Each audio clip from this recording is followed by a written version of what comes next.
Satyabama Institute of Science and Technology, Chennai and Sriperumbudur. அந்த பையனுக்கு ஒரு அஃபேர் இருக்கு அப்படிங்கிறதையும் அதுக்கப்புறம் தான் தெரிஞ்சிருக்கு. நீ ஏதாவது உங்கள் அம்மா அப்பாட்ட சொன்னேன்னா உன்னை வந்து நாங்கள் டவுரியாக வந்து நகை கேஷு நிறைய வந்து ஒயிட்லேயும் நாங்கள் ட்ரான்ஸ்ஃபர் பண்ணியிருக்கோம். கல்யாணத்துக்கு ₹1 வரதட்சணை வாங்கலீங்க. அவங்க நகை வந்து ஒரு சூட்கேஸில் கொடுத்தாங்க. அது எவ்வளோ பவுன்னு கூட தெரியாது. இப்போ இருட்டுக்கடை வந்து ஃபோர்ஜரி பண்ணி அவங்க கை திருநெல்வேலி இந்தியன் வங்கியில் ₹5 கோடி கடன் இன்னைக்கு இருக்குது. மாளிகை போல மண்டபம் பார்த்து அரண்மனை ராஜா போல பணத்தை கோட்டி பிரம்மாண்டமாக நடைபெற்ற இருட்டுக்கடை குடும்பத்தின் திருமணம் 2 மாதங்களிலேயே வரதட்சணை மோதலில் பிரிந்து போய் பஞ்சாயத்தில் முடிந்திருக்கிறது. நெல்லையில் பிரபலமாக இருக்கும் இருட்டுக்கடை அல்வா கடையை நிர்வகித்து வரும் கவிதா சிங்கின் மகள் கனிஷ்காவிற்கும் கோவையைச் சேர்ந்த வழக்கறிஞரும் தொழிலதிபருமான யுவராஜ் சிங்கின் மகன் பல்ராம் சிங் என்பவருக்கும் கடந்த பிப்ரவரி மாதம் திருமணம் நடைபெற்றது. அரண்மனை விழா போல அலங்காரம், வான வேடிக்கை, நடனம், வரவேற்பு என இருட்டுக்கடை குடும்பத்தின் இந்த திருமண விழாவை ஊரே திரும்பி பார்த்தது.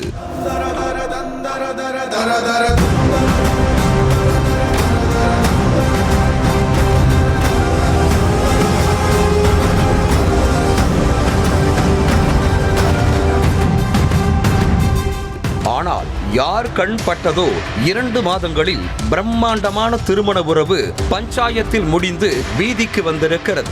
பெட்டி நிறைய தங்க நகை, வைரவாள், வெள்ளி பொருட்கள் என வாயடைத்து போகும் அளவுக்கு வரதட்சணையாக வாங்கி கொண்டது போக பிரபலமான இருட்டுக்கடையை எழுதி தர சொல்லி மாப்பிள்ளை குடும்பத்தார் டார்ச்சர் செய்வதாக பெண்ணின் குடும்பத்தினர் போலீசில் புகார் அளித்தது அதிர வைத்திருக்கிறது. எப்படி நிம்மதியா வாழ முடியும்? என் பொண்ணை 1 மாசம் வந்து அவ்வளோ செலவு பண்ணி நான் கல்யாணம் பண்ணி வச்சு அதுவும் காணாதுன்னு சொல்லி எனக்கு வந்து கார் வேணும், தொழில் வந்து இப்பமே எழுதி கொடுங்க, இந்த மாதிரி பிசிக்கல் ஹராஸ்மெண்ட்டும் அவளை வந்து பண்ணியிருக்காங்க. அதனால தான் நாங்கள் போய் கம்ப்ளைண்ட் ரிஜிஸ்டர் பண்ணோம்.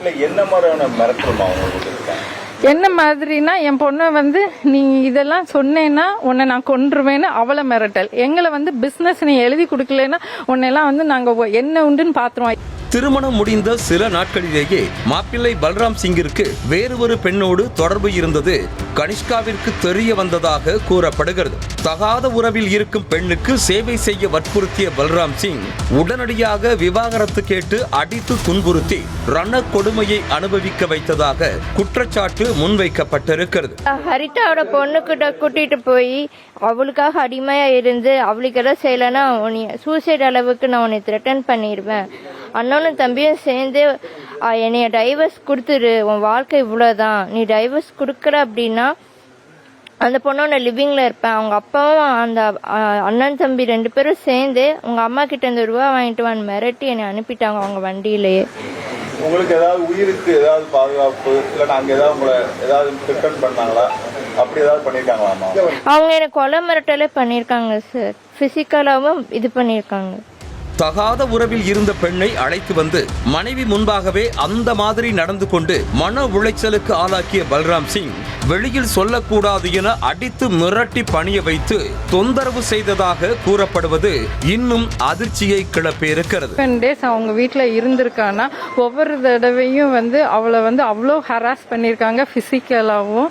இது போக அந்த பையனுக்கு ஒரு அஃபேர் இருக்கு அப்படிங்கிறதையும் அதுக்கப்புறம் தான் தெரிஞ்சிருக்கு. அந்த பொண்ணை வச்சுக்கிட்டே தான் என் பொண்ணையும் வந்து ஒரு சர்வெண்ட் மாதிரி நடத்தி அவ்வளோ தூரம் ஹராஸ் பண்ணி அவளை வந்து நீ ஏதாவது உங்கள் அம்மா அப்பாட்ட சொன்னேன்னா உன்னை வந்து நாங்கள் கொலை பண்ணிடுவோம் அப்படிங்கிறதையும் வந்து சொல்லி பண்ணியிருக்காங்க. நீ உங்கள் அம்மா அப்பாட்ட போய் எல்லாம் எழுதி வாங்கினாதான் வரணும்னு. இவ போக மாட்டேன் அப்படின்னு சொல்லியிருக்கா. நீ டைவர்ஸ் கொடுத்துரு, அப்படி இல்லைன்னா இல்லை நான் கொடுக்க மாட்டேன், இல்லை நான் லிவிங்ல முன்னாடியே வந்து வாழ்ந்து காட்டுவேன் அப்படின்னு. மகன் பல்ராம் சிங் துன்புறுத்துவது குறித்து தந்தை யுவராஜ் சிங்கிடம் கேட்க இருட்டுக்கடை அல்வா கடையை வரதட்சணையாக எழுதி வைக்க சொல்லி மொத்த மாப்பிள்ளை குடும்பமும் தொந்தரவு செய்ய தொடங்கியதாக கூறப்படுகிறது. தினமும் பல லட்சம் ரூபாய் வருமானம் வரும் அல்வா கடையை எழுதி கொடுக்க மறுத்த காரணத்திற்காக மகள் கனிஷ்காவை மருமகன் பல்ராம் சிங் வீட்டுக்கு அனுப்ப பாஜகவில் இருப்பதை குறிப்பிட்டு மாமனார் யுவராஜ் சிங் கொலை மிரட்டலும் விடுத்ததாக பகீர் கிளப்பப்படுகிறது. நான் எனக்கு பிஜேபி சப்போர்ட் இருக்குது.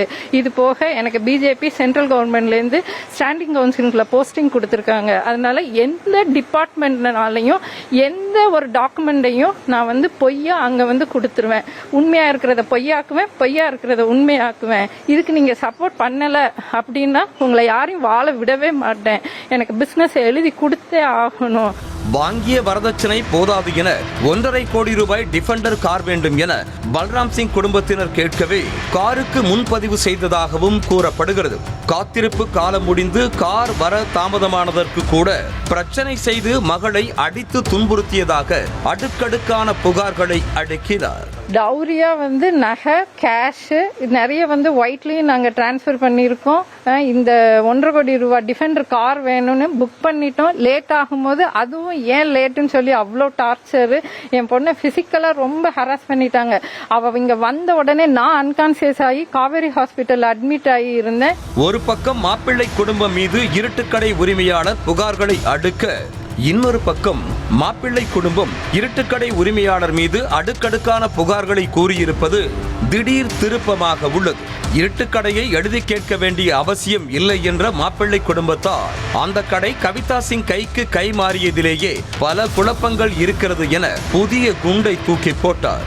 முறைகேடாக ஆவணங்களை வைத்துத்தான் அந்த இருட்டுக்கடையை அபகரித்ததாக உரிமையாளர் கவிதா சிங் மீது புகார் கூறிய யுவராஜ் சிங், என்னதான் பிரபலமான அல்வா கடை குடும்பமாக இருந்தாலும் வங்கியில் 5 கோடி ரூபாய் கடன் இருப்பதாக அதிர்ச்சி மேல் அதிர்ச்சி கொடுத்தார்.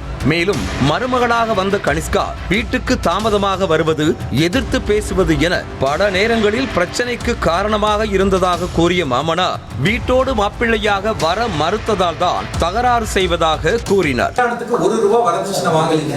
அவங்க நகை வந்து ஒரு சூட் கேஸ்ல கொடுத்தாங்க. அது எவ்வளவு போகணும்னு கூட தெரியாது. அந்த சூட் கேஸ் அந்த பொண்ணு போறப்போ எடுத்துட்டு போயிட்டான். கடையை பார்த்து அவங்களுக்காக நான் என் பையனுக்காக நான் பொண்ணு பார்க்கல. அந்த பொண்ணுக்கு அன்டைம்ல எல்லாம் கால் வருது, வெளியில இருந்து எல்லாம் கால் வந்துட்டு இருக்கிறதுனால அந்த சண்டே அவங்களுக்குள்ளார பெருசாகுது. நான் அந்த கிளாஸுக்கு போயிட்டு வரேன், இந்த கிளாஸுக்கு போயிட்டு வரேன்னு சொல்லி 2 மணி நேரம் 3 மணி நேரம் போயிடுறாங்க. அப்புறம் ஃபோன் பண்ணி கேட்டால் நான் அப்படியே பார்லருக்கு வந்துட்டேன் அப்படிங்கிறாங்க. ஒரு 5 மணி நேரம் ஒரு பொண்ணு வீட்டுக்கே வரலன்னா நாம அந்த மாதிரி நாம வந்து இருக்கிற குடும்பமும் கிடையாது. மருமகன், மாமனார், மாமியார், கொழுந்தனார் என மொத்த குடும்பம் மீதும் இருட்டுக்கடை அல்வா கடை குடும்பத்தினர் கமிஷனர் அலுவலகத்தில் புகார் அளித்திருப்பதோடு முதலமைச்சரின் தனிப்பிரிவு அலுவலகத்திற்கு மனு அனுப்பப்பட்டிருக்கிறது. பிரம்மாண்டமாக திருமணம் செய்து வைத்தும் பண பிரச்சனை காரணமாக இரு குடும்பமும் மாறி மாறி புகார் கூறி வருகின்றன. பணம் மற்றும் வரதட்சணைக்காக மகளை திருமணம் செய்து இருட்டுக்கடை அல்வா கடையை அபகரிக்க நினைப்பதாக புகார் கூறப்படும் நிலையில் இரு குடும்பங்கள் இடையே என்ன நடந்தது, யார் மீது தவறு, வரதட்சணை கொடுமை அரங்கேறியதா என்பது குறித்து உரிய முறையில் விசாரணை நடத்த வேண்டும் என்கிற கோரிக்கை எழுந்திருக்கிறது. Satyabama Institute of Science and Technology, Chennai and Sriperumbudur.